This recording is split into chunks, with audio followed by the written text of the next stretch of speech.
আল্লাহ তাআলা বলছেন ফিরাউনের স্ত্রীর কথা, যাকে আল্লাহ তাআলা জান্নাতের সুসংবাদ দিয়েছেন।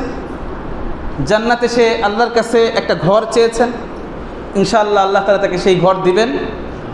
এবং অপরদিকে নবীর দুজন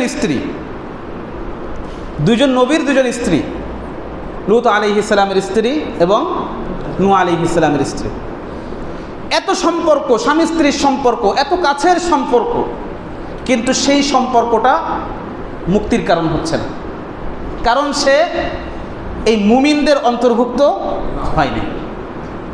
এখন আপনি যখন উঠা বসা করবেন, ভালো, আপনার মুমিনদের সাথে সম্পর্ক খুবই ভালো, কিন্তু এটা কি বলেছি, এটা সর্বোচ্চ আপনার কাছে হিদায়েতের পথকে সহজ করতে পারে, কিন্তু হিদায়েত আনায় দিবে না, কারণ হিদায়েতের মালিক কে? আল্লাহ। তার কাছে আপনার হিদায়েত চাইতে হবে, আপনার একান্ত ইচ্ছা থাকতে হবে। যদি কেউ এর বিপরীত বলে থাকে, ঠিক আছে আমাদের সাথে চলো, এটাই তোমার কি হয়ে যাবে, নাজাতের কারণ হয়ে যাবে, তো সে ভুল বলেছে। তার এই কথার সাথে কোরআনের শিক্ষার কি নাই, মিল নেই। আল্লাহ বুঝার তৌফিক দান করেন। 21 নম্বর সর্বশেষ নূহ আলাইহিস সালামের জীবন থেকে আমরা যে কয়টা পয়েন্ট আলোচনা করতে চেয়েছিলাম, 21 নম্বর এটা হলো সর্বশেষ পয়েন্ট। সেটা হলো মুমিনদের প্রতি বন্ধুত্ব এবং কাফেরদের থেকে সম্পর্কচ্ছেদ। মুমিনদের প্রতি বন্ধুত্ব এবং কাফেরদের প্রতি সম্পর্কচ্ছেদ। নূহ আলাইহিস সালামের থেকে আমাদের এটাও শিখতে হবে, তার দাওয়াতের জিন্দেগি থেকে, যে সন্তানকে যখন বলতেছেন, কি বলতেছেন, যখন সন্তান কোথায় ছিল, ওয়ানাদা নূহুন ইবনাহু ওয়া কানা ফি মা'জিল, সন্তান পৃথক ছিল, মুমিনদের সাথে ছিল না, পৃথক ছিল। ফি মা'জিলিন ইয়া বুনাইয়া রকাব মা'না, হে সন্তান, হে আমার প্রিয় সন্তান, খালি সন্তান বলেন নাই। সেই পইতে বলেছিলাম শুরুতে যে ওনার ভিতরে কি জাগ্রত হয়েছে, সেই পিতৃবাৎসল্যতা জাগ্রত হয়েছে। পিতা পুত্রের যে সম্পর্ক, যে গভীর সম্পর্ক, সেই সম্পর্কটা জাগ্রত হয়েছে। উনি বলছেন ইয়া বুনাইয়া, হে আমার প্রিয় সন্তান, হে আমার আদরের সন্তান, ইরকাব মা'না, আমাদের দলে আসো। ইরকাব মা'না, আমাদের দলে আসো, আমাদের অন্তর্ভুক্ত হও, মুমিনদের অন্তর্ভুক্ত হও। সময় চলতেছে, আমাদের এখন সময় চলতেছে, তাবু বিভক্ত হওয়ার সময় চলতেছে। মুনাফিকি কেউ লুকিয়ে রাখতে পারবে না, অটোমেটিক প্রকাশ পেয়ে যাবে। মুনাফিকি লুকিয়ে রাখতে পারবেন না, প্রকাশ পেয়েই যাবে, এমন সময় চলতেছে। তাবু দুইটা হবে, দুইটা তাবু হবে, দুইটা শিবির হবে, একটা ঈমানের শিবির হবে, একটা ঈমানের তাবু হবে, আর একটা কুফরির তাবু হবে। আপনার অবস্থান কোন তাবুতে? আপনি কোন তাবুতে নিজের অবস্থান গ্রহণ করছেন? নূহ আলাইহিস সালাম সন্তানকে বলছেন আমার তাবুতে আসো, ইরকাব মা'না, আমাদের সাথে নৌকায় আরোহণ করো।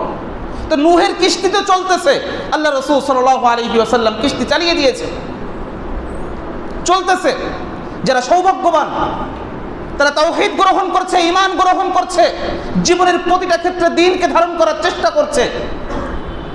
আপনি তাদের অন্তর্ভুক্ত হচ্ছেন কিনা?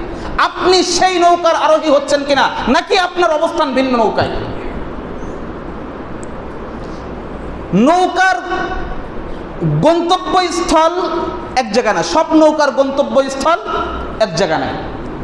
যেটা তাওহীদের কিস্তি, যেটা তাওহীদের নৌকা, সেটাই কেবলমাত্র জান্নাত পর্যন্ত যাবে আল্লাহি, আর বাকি কোনো নৌকা এটা জান্নাত পর্যন্ত যাবে না, সেটা জাহান্নাম পর্যন্ত চলে যাবে। ঠিক ঠিক, যাবে না, বাকি কোনোটাই যাবে না, যাবে তাওহীদেরটা। আপনি তাওহীদেরটা গ্রহণ করেছেন কিনা? আপনি জীবনের প্রতিটা ক্ষেত্রে তাওহীদকে প্রাধান্য দিচ্ছেন কিনা? আপনার প্রত্যেকটা সিদ্ধান্ত, জীবনের প্রত্যেকটা সিদ্ধান্ত তাওহীদকে সামনে রেখে হচ্ছে কিনা? আপনার ব্যবসা বাণিজ্য, আপনার লেনদেন, এটা তাওহীদকে সামনে রেখে হচ্ছে কিনা? আল্লাহর দেওয়া জীবন বিধান অনুযায়ী হচ্ছে কিনা? কোরআন অনুযায়ী হচ্ছে কিনা? রাসূলের সুন্নাহ অনুযায়ী হচ্ছে কিনা? এটা তাওহীদের নৌকার দাবি। তাওহীদের নৌকায় যদি আপনি ওঠেন, তাওহীদের কিস্তিতে যদি আরোহণ করেন, তো এটা আপনাকে করতেই হবে। আপনার জীবনের প্রতিটা মুহূর্তকে ইসলামের আলোকে ঢেলে সাজাতে হবে। আপনার ব্যক্তি জীবন থেকে নিয়ে শুরু করে আপনার জীবনের প্রতিটা ক্ষেত্রে চেষ্টা করতে হবে ইসলামের আলোকে সাজানো। আপনি আল্লাহর কাছে চলে আসেন, আপনি আল্লাহর কাছে ফিরে আসেন, আল্লাহর কাছে ফিরে আসেন। সুযোগ রয়েছে, সুযোগ রয়েছে, আল্লাহর কাছে ফিরে আসেন, দ্বীনকে ধারণ করেন। ইনশাআল্লাহ আপনি দুনিয়াতেই লাভবান হবেন, দুনিয়াতেই আপনার দুনিয়াকে আল্লাহ তাআলা সুন্দর করে দিবেন, আর দুনিয়া থেকেই আপনি আখিরাত সাজিয়ে নিয়ে যাবেন। দুনিয়ায় বসে আপনি দুনিয়ায় থাকবেন, অবস্থান দুনিয়াতে, কিন্তু আপনি সাজাচ্ছেন আপনার আখিরাতকে। নূহ আলাইহিস সালাম সম্পর্কের বিষয় বলেছেন, বলতেছেন ওয়ালা তাকুম মাআল কাফিরিন, বারায়ের ঘোষণা দিয়ে দিয়েছেন, না কাফেরদের অন্তর্ভুক্ত হয় না, কাফেরদের অন্তর্ভুক্ত হয় না, তুমি তাদের দলকে ভারী করে না, ওয়ালা তাকুম মাআল কাফিরিন। এখানে গুরুত্বপূর্ণ ইসলামের যে আল ওয়ালা ওয়াল বারায়ের যে আকীদা, সেই আকীদাটা স্পষ্ট হয়েছে যে আল্লাহর জন্য আমাদের বন্ধুত্ব হবে, আর আল্লাহর জন্য আমাদের শত্রুতা এবং বিদ্বেষ হবে। আল্লাহ যাদের ভালোবাসেন, আমরা আল্লাহকে ভালোবাসার জন্য আল্লাহ যাদেরকে ভালোবাসেন, আমাদের তাদের সাথে বন্ধুত্ব করতে হবে, তাদের সাথে আন্তরিক সম্পর্ক থাকবে। পৃথিবীর যে প্রান্তে থাক না কেন তারা, তাদের কষ্ট আপনার ব্যতীত হতে হবে, তাদের কষ্টে আপনি ব্যতীত হবেন। এটা না যে আমাদের এই তার কাঠাগুলো আপনাকে তাদের ব্যথায় ব্যতীত হতে বাধা দিবে, তাহলে আপনি মুমিন হতে পারেন নাই, আপনি মুমিন হতে পারেন নাই। অন্তত তাদেরকে দুআয় স্মরণ করতে হবে। অন্তত আপনি কিছু করতে পারছেন না, আপনি দেখে মাযুর মনে করছেন, অন্তত আল্লাহর কাছে দোয়া করতে হবে তাদের জন্য, যতটুকু আছে আমাদের হাতে, আর বাকিটা চেষ্টা করতে হবে। আল ওয়ালা ওয়াল বারা, আমাদের এখন আল ওয়ালা ওয়াল বারা এর এই যে উম্মাহ কেন্দ্রিক একটা চেতনা, এটা এখন আর আমাদের নাই। আমাদের এখন চেতনা হয়ে গেছে দল কেন্দ্রিক, হিজব, দল কেন্দ্রিক চেতনা হয়ে গেছে। একজন মুমিন হয়তো সে আমার মতো করে বুঝতেছে না, আমার দলের হয়তো সে অন্তর্ভুক্ত হচ্ছে না, কেমন যেন সে আমার এখন আর ইনসাফ পাওয়ারও যোগ্য না, আমি তার প্রতি ইনসাফ করতে পারছি না। অথচ একজন শত্রু যে আপনার শত্রু, আপনার তার প্রতিও ইনসাফ চাইতে হবে, আপনার তার প্রতি, আপনার শত্রুর প্রতি আপনার ইনসাফ চাইতে হবে, শত্রুর সাথেও যেন ইনসাফ করা হোক, এটা মাথায় রাখতে হবে। কিন্তু আমাদের এই বিষয়গুলো মাথায় থাকে না। আমাদের কাছে শুধুমাত্র আমাদের দল না করার কারণে, আমার মতো করে না বোঝার কারণে, আমি আমার কথা বলছি যে আমার মতো করে না বোঝার কারণে আমি তার গীবাত করাকে বৈধ মনে করে নিয়েছি, আমি তার মান সম্মান, ইজ্জত, আবরু,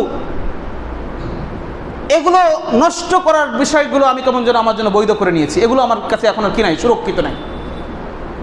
একটা কারণ কি, আমার মতো করে বোঝে না সে, আমি যেভাবে বুঝতেছি সেভাবে সে বোঝে না। কুল্লু হিজবিন বিমা লাদাইহিম ফারিহুন, নিজেরটা নিয়েই আমরা আনন্দিত। অথচ উম্মাহ বোধটা আমাদের ভিতর থেকে হারিয়ে গেছে, উম্মাহ কেন্দ্রিক চেতনা, এই চেতনাটা আমাদের থেকে হারিয়ে গেছে। এটা ফিরিয়ে আনতে হবে। আল ওয়ালা ওয়াল বারা এর এই আকীদা ফিরিয়ে আনতে হবে। এটা ইসলামের গুরুত্বপূর্ণ একটা আকীদা। আর কত বড় আকীদা যে আল্লাহ তাআলা ইব্রাহিম আলাইহিস সালামের ব্যাপারে বলতেছেন, ক্বাদ কানাত লাকুম উসওয়াতুন হাসানাতুন ফি ইব্রাহিম, ইব্রাহিমের ভিতর তোমাদের জন্য উত্তম আদর্শ রয়েছে। বিশেষ করে যখন ইব্রাহিম তার সম্প্রদায়কে লক্ষ্য করে বলেছে, ইয ক্বালু লিকাওমিহিম, যখন সে তার সম্প্রদায়কে বলছে, ইন্না বুরাআউ মিনকুম ওয়া মিম্মা তা'বুদুনা মিন দুনিল্লাহ, আমরা তোমাদের সাথে সম্পর্ক ছিন্ন করলাম। আগে ইব্রাহিম আলাইহিস সালাম তার কাফের সম্প্রদায়ের সাথে সম্পর্ক ছিন্ন করেছেন, অন্তরের সম্পর্ক ছিন্ন করেছেন, দাওয়ার সম্পর্ক না। তাদেরকে যে দাওয়া দিতে হবে, তাদেরকে যে ইসলামের দিকে ডাকতে হবে, সেই সম্পর্ক ছিন্ন না। সম্পর্ক ছিন্ন কিসের সম্পর্ক? হৃদয়ের সম্পর্ক ছিন্ন, আন্তরিকতার সম্পর্ক ছিন্ন, এটা নাই। কিন্তু তাদেরকে দাওয়া দিতে হবে, তাদেরকে ইসলামের সৌন্দর্য বোঝাতে হবে, এটা না, এটা ছিন্ন ভাই নেই। ইন্না বুরাআউ মিনকুম ওয়া মিম্মা তা'বুদুনা মিন দুনিল্লাহ, এরপরে সম্পর্ক ছিন্ন করলাম, তোমরা আল্লাহর পরিবর্তে যে দেবদেবীর পূজা করছো, আল্লাহর পরিবর্তে যে গায়রুল্লাহর পূজা করছো। গায়রুল্লাহ শুধুমাত্র মূর্তি না, আল্লাহর পরিবর্তে আল্লাহর মতো করে যে সমস্ত নেতা নেত্রীর আনুগত্য করছো, সেটাও আমরা বর্জন করলাম। আল্লাহর মতো করে দুনিয়ার আর কারোর আনুগত্য হবে না। স্বতন্ত্র আনুগত্য আল্লাহ এবং তার রাসূলের, স্বতন্ত্র আনুগত্য। কারণ আল্লাহ রসুল সাল্লাল্লাহু আলাইহি ওয়াসাল্লাম কখনো আল্লাহর বিপক্ষে কোনো কথা বলেন নাই। আর আল্লাহ তাআলা তার আনুগত্য করতে বলেছেন, তার আনুগত্যের মাধ্যমেই আল্লাহর আনুগত্যটা পূর্ণতা লাভ করবে। আর বাকি যত আনুগত্য, সমস্ত আনুগত্য শর্ত সাপেক্ষ। আল্লাহ এবং তার রসুল ছাড়া যত আনুগত্য পৃথিবীতে রয়েছে, বাবা মা, উস্তাদ, নেতা নেত্রী, রাষ্ট্রপ্রধান যা আছে সব শর্ত সাপেক্ষ আনুগত্য, শর্তহীন আনুগত্য নাই। যা বলবে তাই মানবেন না, আপনি পারবেন না, এই অধিকার আপনাকে দেওয়া হয় নাই। যদি মনে করেন যে যা বলবে তাই মানতে হবে, তাহলে আপনি তাকে আল্লাহ এবং রবের আসনে বসিয়েছেন। কারণ এমন আনুগত্য একমাত্র পাওয়ার যোগ্য কে? আল্লাহ, অন্য কেউ না, কেউ না। শর্ত কি? লা তাআতা লিমাখলুকিন ফি মাসিয়াতিল্লাহ, আল্লাহ রাসূল বলে দিয়েছেন হাদিসে। সেটা হলো আল্লাহর অবাধ্যতার ক্ষেত্রে কোনো সৃষ্টির আনুগত্য করা জায়েজ নেই। আল্লাহর নাফরমানির ক্ষেত্রে, আল্লাহর অবাধ্যতার ক্ষেত্রে কোনো সৃষ্টির আনুগত্য করা জায়েজ নেই। কোনো সৃষ্টির আনুগত্য করা জায়েজ নেই। নেতার আনুগত্য শর্ত সাপেক্ষ, নেত্রীর আনুগত্য। আল্লাহ আমাদের বোঝার তৌফিক দান করেন। সম্পর্ক ছিন্নের মানে এটাও না যে আপনি কাফেরদের প্রতি জুলুম করবেন, তারা আপনার সৎ আচরণ পাওয়ার যোগ্য, এটা মাথায় রাখবেন। লা ইয়ানহাকুমুল্লাহু আনিল্লাযীনা লাম ইউকাতিলুকুম ফিদ-দীন ওয়া লাম ইউখরিজুকুম মিন দিয়ারিকুম। আল্লাহ বলতেছেন যে যারা তোমাদের সাথে লড়াই করছে না, তোমাদের সাথে শত্রুতা করছে না, তোমাদের বিরুদ্ধে প্রপাগান্ডা চালাচ্ছে না, এমন যদি কোনো কাফের থাকে, এমন যদি কোনো কাফের থাকে যারা তোমাদের সাথে শত্রুতা করছে না, তোমাদের প্রতি চক্রান্ত করছে না, তোমাদেরকে তোমাদের ঘর থেকে বের করে দিচ্ছে না, সেখানে আল্লাহ নিষেধ করছেন না যে তোমরা তাদের প্রতি কী করবে? উত্তম আচরণ করবে। এ থেকে আল্লাহ তোমাদের কী করছেন না? নিষেধ করছেন না। আপনার সৎ আচরণ এক জিনিস, আর আন্তরিক সম্পর্ক আলাদা জিনিস। আন্তরিক সম্পর্ক থেকে নিষেধ করা হয়েছে। আপনার উত্তম আচরণ এবং তার প্রতি আপনি জুলুম করবেন এমনটা আল্লাহ বলছেন না। বুঝতে পেরেছেন? যাই হোক, আমরা নূহ আলাইহিস সালামের জীবনী থেকে আজকে সহ বিগত কয়েকটা জুমাতে আমরা মোট 21টা পয়েন্টের উপর আলোচনা করেছি। যা কিছু আলোচনা হলো, আপনারা চাইলে নূহ আলাইহিস সালামের কে নিয়ে আল্লাহ তাআলা কোরআনের যে আয়াতগুলো বলেছেন, সেই আয়াতগুলোকে এবং এই আয়াতের তাফসীর থেকে আরও অনেক শিক্ষা পাবেন। কারণ কোরআনের একটা বিশেষ বৈশিষ্ট্যই হচ্ছে এটা, লা তানকাযি আজাইবুহু, কোরআনের অলৌকিকত্ব কখনো শেষ হবে না। আপনি সূরা ফাতিহা মনে করেন 100 বার পড়েছেন, অনুবাদ সহ 100 বার পড়েছেন, 100 বারে 101 বার পড়েন, আপনি সেখান থেকে নতুন একটা চিন্তা পাবেন। লা তানকাযি আজাইবুহু, কোরআনের অলৌকিকত্ব এটা কখনোই শেষ হবে না। আমরা অল্প কিছু শিক্ষণীয় বিষয়, মোটা দাগে কিছু শিক্ষণীয় বিষয় নিয়ে আসলাম। তার 950 বছর দাওয়াতের জিন্দেগি, অনেক সূক্ষ্ম বিষয় আল্লাহ তাআলা অল্প কথার ভিতর ঢুকাই দিয়েছেন। আমরা সেগুলোকে সামনে রেখে এবং যা কিছু মোটামুটি আলোচনা হলো, এর ভিতর যা কিছু ভালো সেটা আল্লাহর পক্ষ থেকে। যদি কোনো কিছু এমন হয় যা আমাদের জন্য ক্ষতিকর, তা থেকে আল্লাহ এবং তার রসুল সম্পূর্ণ দায়মুক্ত। সেটা আমার পক্ষ থেকে হয়েছে, শয়তানের পক্ষ থেকে হয়েছে, আমরা তা থেকে আল্লাহর আশ্রয় কামনা করছি। আল্লাহ তাআলা সেগুলোর উপর যেন আমাদের আমল না করান। আর যদি কিছু ভালো হয়ে থাকে এর উপর, আল্লাহ তাআলা এর প্রত্যেকটা পয়েন্টের উপর আমাদের জন্য পরিপূর্ণভাবে আমলের তৌফিক দান করেন। ওয়া সাল্লাল্লাহু তাআলা আলা নবিয়িনা মুহাম্মদ। আসসালামু আলাইকুম ওয়া রাহমাতুল্লাহ।